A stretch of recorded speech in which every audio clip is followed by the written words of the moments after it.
All right, so we're back for another deep dive, and today we're going to be talking women's college basketball. Sounds good. It's pretty obvious that Mhm. two teams in particular are really generating a ton of buzz right now online, and that's UConn and South Carolina.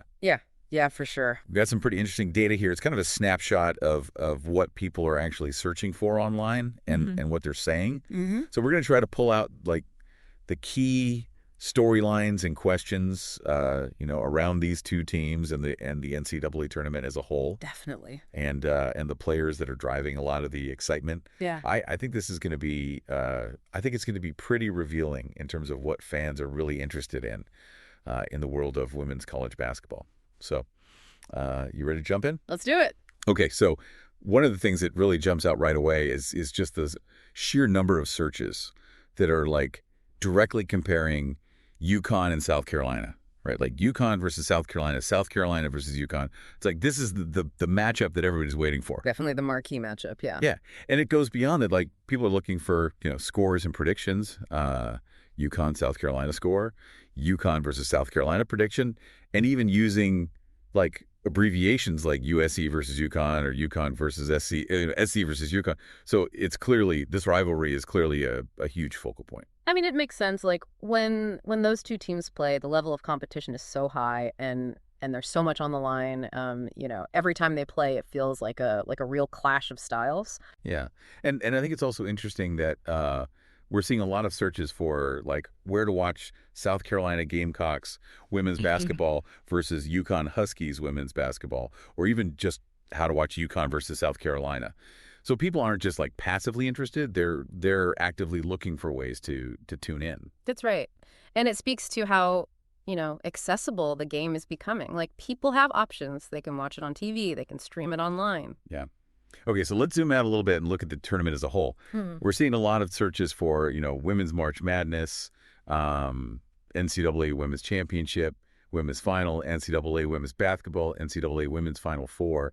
So clearly the entire tournament is a big deal. Absolutely. And I think the variety of those searches, like, the fact that people are searching Final Four and National Championship and even variations like, Women's March Madness or March Madness Women, it shows that people are interested in every stage of the tournament. Yeah, and it's not just about, this year's tournament either.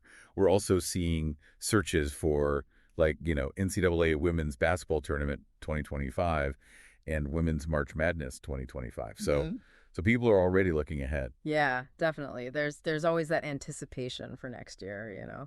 Yeah, and I think it's also important to note that we're seeing some more general terms as well, like, women's NCAA and NCAA basketball tournament. So the interest isn't just limited to UConn and South Carolina. It's about women's college basketball as a whole. Totally. It's a sign that the game is growing in popularity. More people are paying attention. Okay, so let's talk about some of the specific players who are really generating a lot of buzz. On UConn side, we're seeing, Paige Buchers, Azzi Fudd, Sarah Strong.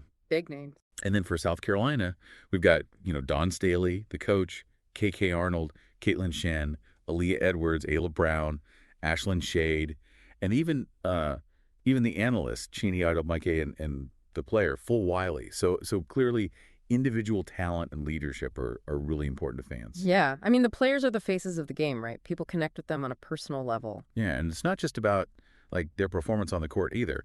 We're seeing searches for things like Paige Buchers' mom, Fudd UConn, Sarah Strong UConn, UConn Paige Buchers. How many points did Paige Buchers score today? Where is Paige Buchers from? So people want to know more about their backgrounds and their lives off the court. I think that's really interesting. It shows that fans are invested in these players as people, not just as athletes. Yeah, and it's kind of poignant, but we're also seeing Gigi Bryant pop up in the searches. Yeah, that's definitely a reminder of her legacy and the impact she had on the game. Okay, so shifting gears a little bit, let's talk about the teams themselves. We're seeing a lot of very straightforward searches like UConn women's basketball, South Carolina women's basketball, and then their full names, UConn Huskies women's basketball and South Carolina Gamecocks women's basketball. And we're also seeing abbreviations like UConn WBB and Gamecock women basketball. So clearly there's a lot of interest in these two teams specifically. It just shows the brand recognition that those programs have built. People know them by their nicknames, their abbreviations, everything. Yeah.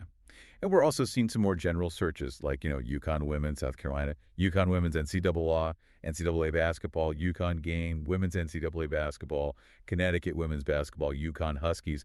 So even people who aren't like diehard fans are aware of these two teams. Absolutely. They're kind of household names at this point. Now, digging a little deeper into the history and identity of these teams, we're seeing searches like UConn championships, South Carolina women's basketball, South Carolina basketball women, UConn women's basketball national championships, UConn national championships, UConn women basketball. So clearly people are interested in their legacies and their past successes. Championships are a big deal. They define a program's history. Yeah, and we're also seeing some very specific questions like, last time UConn women won national championship and UConn women's national championships. So there's a real interest in understanding UConn's dominance, especially in recent years. Well, it's been so successful for so long. It's natural for people to want to know more about their history. And we're also seeing a lot of searches that directly compare the two teams, like UConn versus UConn USC, and then the full UConn versus South Carolina women's basketball, UConn Huskies women's basketball versus South Carolina Gamecocks women's basketball, and vice versa.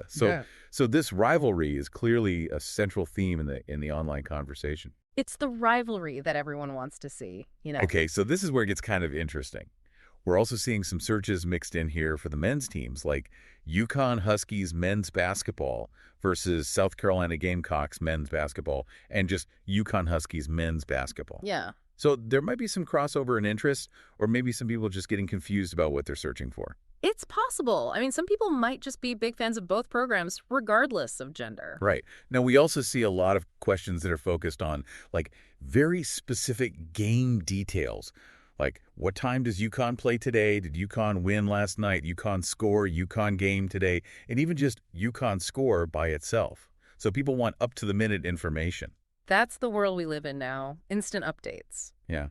And to round it all out, we're also seeing searches related to schedules and logistics, like UConn women's basketball schedule, NCAA women's basketball schedule, March Madness women's schedule. So people want to know when and where to watch the games. Makes sense. Got to plan your viewing schedule. Right, right. And we're seeing a lot of other, like, general basketball terms, too, like NCAA basketball championship, South Carolina basketball, Gamecocks, women's basketball, Lady Gamecocks basketball, girls college basketball, women's basketball, NCAA, women's championship, women's college basketball, women NCAA basketball, women's basketball, NCAA women's basketball today, NCAA basketball, women's basketball championship, NCAA basketball, NCAA scores, basketball scores, and even broader terms like NCAA score, NZDM, and men's Final Four scores. So it really shows how interconnected the world of basketball fandom is. Totally. It's all part of the same conversation. And it's worth noting that we also see a very specific question: has Paige Bueckers won a national championship? So even within a team sport, people are really focused on individual achievements. Paige Bueckers is a star, People are drawn to her story. All right, so as we wrap up this deep dive, what are some of the key takeaways here? Well, I think first and foremost, the UConn-South Carolina rivalry is clearly a major driving force in women's college basketball right now. That's where a lot of the attention is focused. Yeah. And then secondly, the NCAA women's tournament as a whole is a huge draw. People are interested in every stage of the tournament, not just the final game. Mm-hmm. And third, individual players like Paige Bueckers and Dawn Staley are really important in driving fan engagement. People want to know more about them both on and off the court. Yeah. And finally, there's a really big demand for information. People want to know scores, schedules, team histories, how to watch the games. It really feels like this search data gives us a unique look into the minds of fans. Like, we can see what they're really interested in. Totally. It's almost like a real-time pulse of the fan base. Yeah, yeah. So to you, the listener, I'd ask, what do you think? Like, what do you think all this interest in specific players and in that UConn-South Carolina rivalry tells us about sports fandom in general?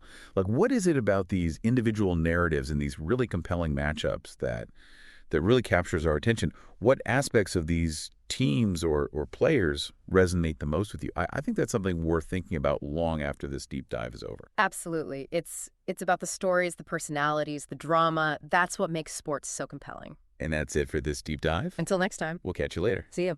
Today is your lucky day. Today is the day that our $3 website works for you, paying you directly to your PayPal daily. Imagine $3 ongoing continuous payments to your PayPal account. Imagine falling asleep and waking up to $300 in your PayPal account. How would this make you feel? How could this help you? What bills could you pay? What kind of fun could you have? What does that retirement look like now? All for a one-time payment of $3. This website is DFY done for you, fully built and completely hosted, and never stops collecting payments for you. You have spent $3 on coffee on a regular, but that coffee won't help you create multiple streams of income. Click the link below.